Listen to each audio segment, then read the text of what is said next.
we'll consider slider crank mechanism. So we have a slider crank mechanism, that is a 4-link mechanism. Link 1 is a fixed link. Link 2 is a crank of length OA equals to 100 mm. We have a connecting rod, that is link 3 of 450 mm represented by AB, and we have a slider B, that is link 4, and it is connected to link 3 at point B. Given an external force P equals to 2 kN. So in the following configuration, we have to determine the torque T on this link 2, that is OA, for static equilibrium of the mechanism, and this link OA is inclined at an angle 120 degree. So given external force P equals to 2 kN on line of action of slider B. So first we have to draw a schematic diagram. So for drawing this schematic diagram, we know that link OA is 100 mm and inclined at an angle 120 degree to the horizontal. We have link AB, which is 450 mm, and point B meets the line of action of the slider. So we don't know the OB, but we can determine it using drawing schematic diagram. So let's start with schematic diagram. First take any point O and draw a horizontal line. Yes, then from point O at an inclination of 120 degree, we'll draw an arc. This arc contains point A, that is link 2 equals to 100 mm at a 100 mm distance. So join OA. Then from point A, yes, we'll mark an arc equals to 450 mm on this horizontal line. This horizontal line and arc meet at point B. So we'll join A to B and we'll get the connecting rod, and an external force P equals to 2 kN is acting at the line of action of the slider. By making this figure, we can determine various angles. We can determine angle OBA, which is 11.1 degree. So now we have to draw the free body diagram.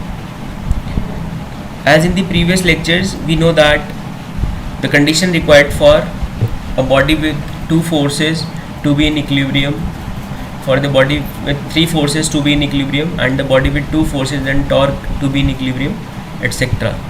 So in this figure, link AB is a two force member, that is force acting at point A and another at B. Link 4, that is a slider, is a three force member, one external force P, one because of this link 3 on 4, and another because of this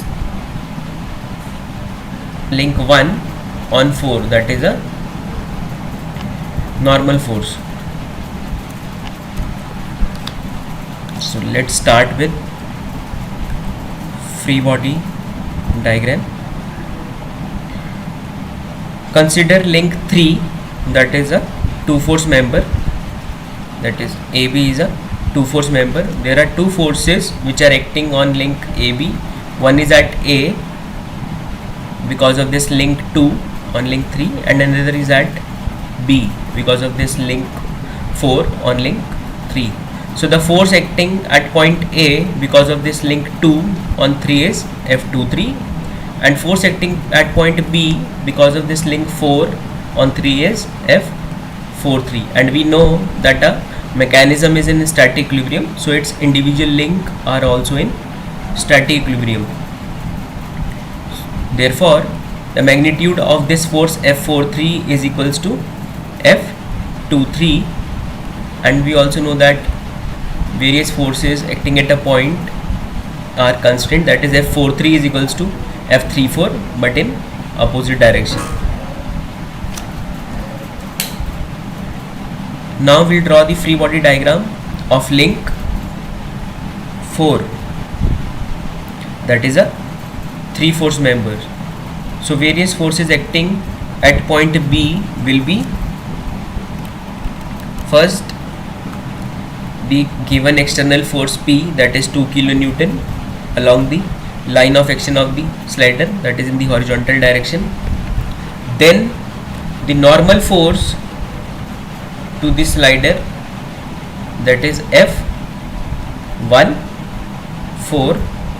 So this vertical green line represents line of action of F14. Also the force because of this link 3 on 4 is F34, which will be equal and opposite to F43. So this red line represents line of action of F43. So in case of link 4, we know the force P, which is completely known to us, and we know the line of action of other two forces. So we know the line of action of all these three forces and the magnitude of one. So by this data we can draw the force polygon. First of all, take any point A and draw a vector equals to 2 kilonewton, that is AB. Take any measurement scale, linear measurement, and you can draw the force polygon, that is take to 1 kilonewton equals to 1 centimeter and so 2 kilonewton equals to 2 centimeter. So this vector AB is 2 centimeter. In the same way, from point B we'll draw the line of action of any of the other two forces, say F14, and then from another point, that is from point A, we'll draw the line of action of F34, that is the remaining third force. These two forces, or we can say these two line of action, that is line of action of F14 and F34, meets at certain point, say C. So C represents the point of intersection of F14 and F34. By measurement, AC will give the magnitude of F34 and BC will give magnitude of F14.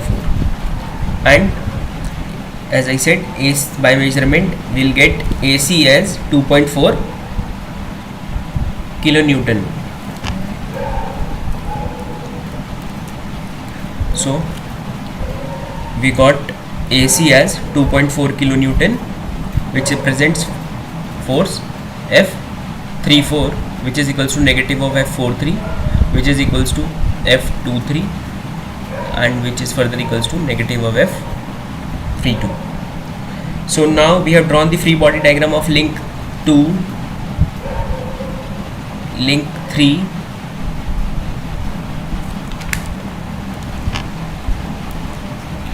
we'll draw the free body diagram of link 3, of link 4. So now we'll draw the free body diagram of link 2, which is also in static equilibrium, and link OA, that is link 2, is a body with two forces and a torque. So let's draw the link OA, which is inclined at an angle of 120 degree to horizontal. It has two forces, one is at A because of this link 3, and another is at point O because of the link 1. So the force at point A is because of this link 3 on link 2, that is F32, and the force at point O is F12, that is force due to link 1 on link 2. And since the link is in static equilibrium, F32 and F12 are equal and opposite and are parallel to each other, and they are separated by a distance h. So by measurement we get h equals to 75 mm, and these two lines, let me make it clear that line F32 is parallel to this AB, or we can say F23. So we have drawn a line that is, we can say with horizontal it is 11.1 degree. So we'll draw a line of 11.1 degree with horizontal from point A also and from point O also, and we'll draw line which is perpendicular to this two parallel lines, which is approximately 75 mm by measurement. So the torque T, as we know that this torque T is equal and opposite to the couple, so it will be in the clockwise direction and its magnitude will be F32 into H or F12 into H, and F32 we know that it is 2.04 kilonewton, so, and H is 75 mm. So by measurement and with the representation we can calculate T equals to 153 Newton meter and its direction is clockwise. So if you practice it once, it will be very easy and clear to you. Hope you understand. Thank you. Now for more videos you can directly subscribe to my YouTube channel, that is Gagan Bansal, or for any query you can directly mail me at gaganbansal12345@gmail.com or gaganbansal@geu.ac.in. Thank you so much.